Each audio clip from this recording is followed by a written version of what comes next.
तो जय हिंद साथियों, आप लोग सामने फिर से नए वीडियो में स्वागत है। तो आप लोग के काफ़ी दिन से मैं वीडियो प्रोवाइड नहीं कर रहा था। ये आप लोग की काफ़ी मोटिवेशनल वीडियो है। ये मोटिवेशनल वीडियो आप लोग को इस पर्पस पे होने वाली है क्योंकि बीच में मैं बहुत डिस्टर्बेंस हो गया हूँ, बहुत इतना मतलब कि आप लोग को मैं बिल्कुल डिस्कनेक्ट मतलब आप लोग के सामने से हो गया।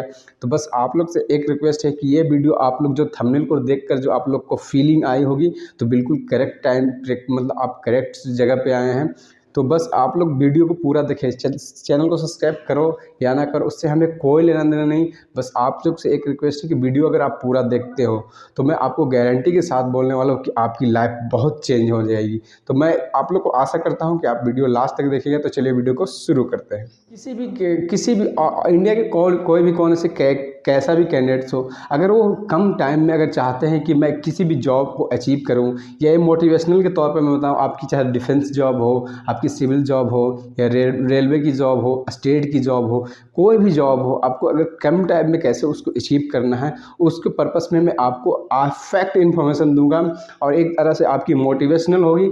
तो सबसे पहले मैं आपको नॉर्मली तौर पे बताऊं कि आप कहीं से ये अगर आप वीडियो अगर आप 8 क्लास 9 क्लास के स्टूडेंट अगर आप देख रहे हैं, या तो फिर 10th क्लास पास के अगर स्टूडेंट आप देख रहे हैं, या तो फिर 12th पास के अगर आप कैंडिडेट देख रहे हैं, तो कृपया हमें कमेंट्स करें कि सर मैं अभी इस क्लास में अभी मेरी प्रिपरेशन इस चल रही। तो फिर मैं आपको करेक्ट, क्योंकि अभी ऑल ओवर इंडिया में भारत के सारे स्टेट से सभी कैंडिडेट्स क्या है कि आपकी प्रिपरेशन करते हैं, हर एक मतलब कि जॉब के लिए प्रिपरेशन करते हैं, लेकिन उसमें से क्या है कि आपके 30% का सिलेक्शन होता है और 70% का सिलेक्शन नहीं होता। तो उनकी आपकी एक कैरेक्टर वे आपकी होनी चाहिए कि किस बेस में कैसे कैसे तैयारी करनी चाहिए, वो किसी को पता नहीं रहता। तो मैं आप लोग को फैक्ट बताऊंगा कि कैसे मैं आपकी प्रोसेस को बढ़ाने से आपकी सिलेक्शन होने के चांस बनते हैं। तो मैं आपकी स्टार्टिंग से चलता हूँ। फॉर एग्जाम्पल, आप हाई स्कूल में पढ़ते हैं। हाई स्कूल में पढ़ने में आप अगर 10th पास हो गए तो आपकी पहले आप अपनी बॉडी का स्ट्रक्चर देखिए कि मैं अभी फ़ौज के लायक फिट हूँ या फ़ौज के लायक नहीं। अगर आपकी हाइट अगर अच्छी है, अगर आप सेंट्रल गवर्नमेंट में, अगर आप सेंट्रल फोर्स जो भी आपके 170 सेंटीमीटर आप हाइट है, तो आपके इंडिया के कोई भी आपके फोर्स हो उसके लिए एलिजिबल है। अगर आपके 170 सेंटीमीटर से हाइट कम है, 170 सेंटीमीटर आपके बहुत, अगर बोलते हैं कि सर कितने फीट होते हैं, तो 5 फीट आपके 7 इंची होते हैं, जो कि आपके 171 पॉइंट कुछ समथिंग होते हैं। तो अगर आपकी 170 सेंटीमीटर अगर हाइट अगर है, तो इंडिया के ऑल ओवर इंडिया के कोई भी फोर्स हो उसके लिए आप हाइट के लिए एलिजिबल है। तो सबसे पहले अगर आप फौज में अगर आना चाहते हैं, तो पहले आपके पास ये हाइट की कैटेगरिया होगी। जो कैंडिडेट्स को कम हाइट है वो 10th के बाद क्या करनी चाहिए। फॉर एग्जांपल, आपकी हाइट कम है, आपकी 170 सेंटीमीटर से कम है, तो आप नेवी, एयरफोर्स ये सब में तैयारी करें। आप ये सब की मतलब कि एक आपकी शेड्यूल बना लें। फॉर एग्जांपल, आपकी हाइट ही नहीं है, आप तैयारी करो किसी और चीज़ का। और फॉर एग्जांपल, जिनकी बिल्कुल हाइट कम है वो रेलवे में तैयारी करें। अगर आपकी पकड़ अगर आपकी अच्छी है तो आप सिविल सर्विस की भी तैयारी कर सकते हैं। ये मोटिवेशनल के तौर पर मैं बता रहा हूँ कि कौन से कैंडिडेट्स को क्या करनी चाहिए। फॉर एग्जांपल, कोई कैंडिडेट्स का 170 सेंटीमीटर हाइट है, तो आप और इंडिया के कोई भी फोर्सेस हो उसके लिए आप एलिजिबल हैं। सीएसएफ हो, पैरामिलिट्री या किसी भी आर्मी नेवी, सभी में आप एलिजिबल हैं।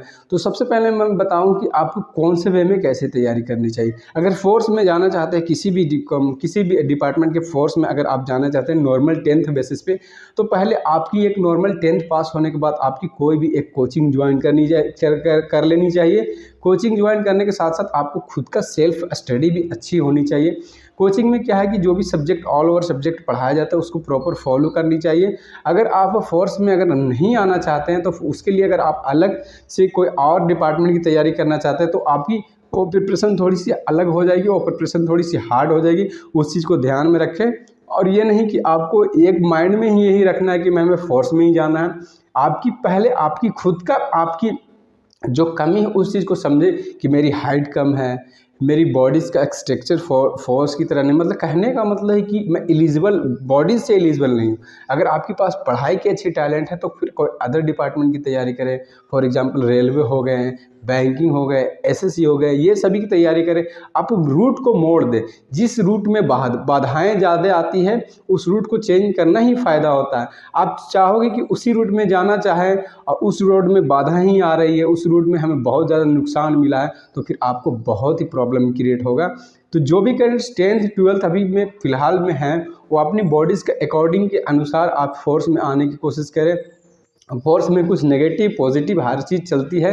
और तो कम उम्र के लड़कों को मैं यही एडवाइस देता हूँ कि आपकी जो प्रिपरेशन, आपकी जो सेल्फ कॉन्फिडेंस है उस पर डिपेंड करती है कि आप कैसे मतलब कि आप फोर्स में मतलब कि एंट्री करोगे।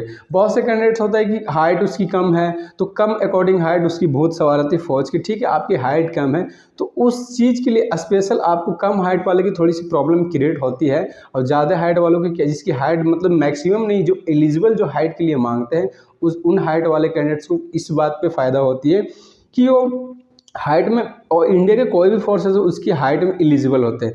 अभी मैं बताऊं तो बहुत ज़्यादा फोर्स में इतनी भीड़ हो गई, अभी के टाइम में फोर्स में इतनी भीड़ हो गई कि मत बोलिए। फोर्स में भीड़ बहुत हो गई है, पहले वाली बात नहीं थी कि अब फोर्स में भी हर तरह के क्राइटेरिया लगा दिया गया तो फोर्स में भी काफ़ी भीड़ हो गई। तो मैं आप लोग को एडवाइस देना चाहता हूँ कि किसी भी डिपार्टमेंट में आप सिलेक्शन लेना चाहते हो तो आपकी प्रिपरेशन जो होती है 10th के बाद आपको गैप नहीं देना है। 10th के बाद आपको बिल्कुल गैप नहीं देना है। 10th के बाद आपको प्रिपरेशन 1 साल 1.5 साल कंटिन्यू आपको करनी चाहिए। बहुत से कैंडिडेट्स क्या होता है, अगर आपको सिलेक्शन लेना है तो फिर आप 12th बोर्ड करते हो, उसको बहुत से कैंडिडेट्स ऐसे होते हैं कि 10th पे ही काफ़ी का सिलेक्शन हो जाता है।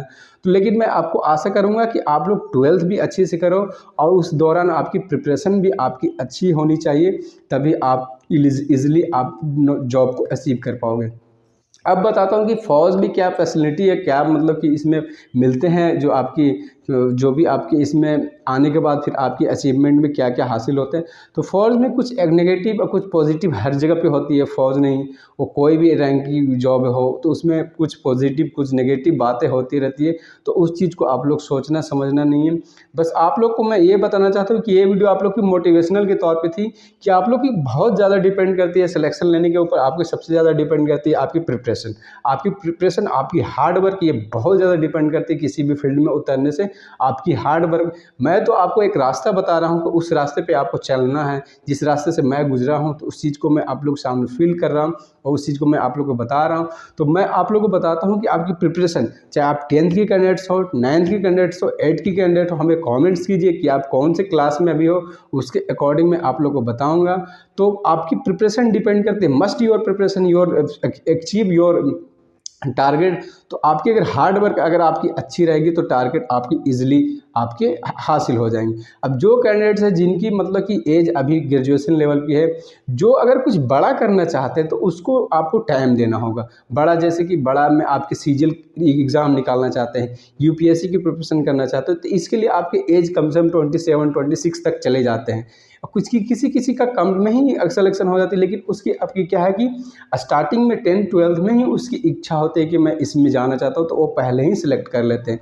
अब बाकी जिनको कुछ बड़ा करने के लिए क्या है कि टाइम देना पड़ता है, क्योंकि वो प्रिपरेशन का ही जो टाइम होता है ना, उस सिलेबस का ही टाइम बहुत बड़ा होता है, तो उसके लिए आपको टाइम देना पड़ता है। तो मैं आप लोग को ये बताना चाहता हूँ कि आपकी डिपेंड करती है कि आपकी प्रिपरेशन कैसी है, हार्ड वर्क कैसी है, सेल्फ स्टडी कैसी, आपकी सारा आपकी जो भी आपकी माइंड की कैपेबिलिटी उस पर डिपेंड करती है। तो आप कृपया अच्छे से मेहनत करें, किसी भी टाइम अगर फील्ड में उतरोगे, आपकी अगर मेहनत अगर आपकी पकड़ अच्छी रहेगी तो आप बहुत कम टाइम में आपको हासिल कर लोगे। तो कैसा लगा वीडियो हमें एक बार कॉमेंट्स कीजिए। तब तक के लिए जय हिंद, जय भारत, टेक केयर।